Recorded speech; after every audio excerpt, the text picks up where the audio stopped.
E xa che digo, a partir deste ano 2000 foi cando, bueno, empezamos a sair os meus compañeiros, sobre todo do Ter de Irena, Xander, Marcelo, Xito,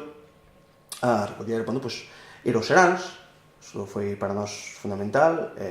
ver aquelas mulleres encima do escenario con aquelas pandeiras facendo aquel repertorio tan impresionante das mulleres de, pois, de Siqueiros, de Hermida, de Jarjamala, de San Vicente do Itabén,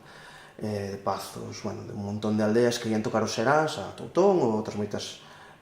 aldeas nas que se empezaban a facer. E íamos, e, bueno, gravábámolas, e para nós aquilo, estudar aquilo era maravilloso. Entón, pois, paralelamente xa, cos compañeros empezamos a ir a estas aldeas, e tamén individualmente, pois, indo a outros lados, e, bueno, máis adiante xa me propuxen, pois, eu mesmo por min ter un arquivo importante que, bueno, cubrira as miñas expectativas respecto do que eu quería aportar á música tradicional. A min, dende logo, pareceme fundamental para poder coñecer a materia coa que estás traballando, non? Cando che gusta e te dedicas a dar clases de canto tradicional e percusión, de canto tradicional e pandeireta, que é o meu caso, para min é fundamental ter estas relacións con estas mulleres, esta relación coas informantes, velas tocar de primeira man, que elas che transmitan o repertorio, poderlles preguntar todas as dúbidas que ti teñas, poderte facer un mapa mental de como funcionaban as músicas, e tamén, moi importante, todo o que hai ao redor.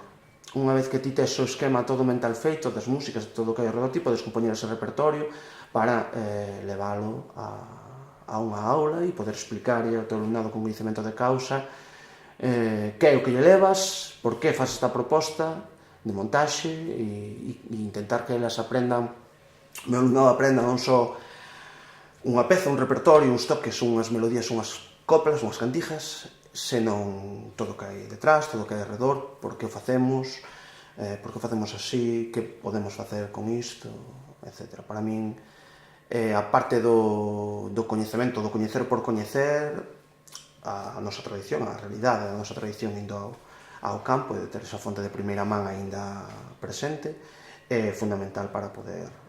ter unha formación realmente necesaria para logo transmitir toda esa información ao meu alumnado.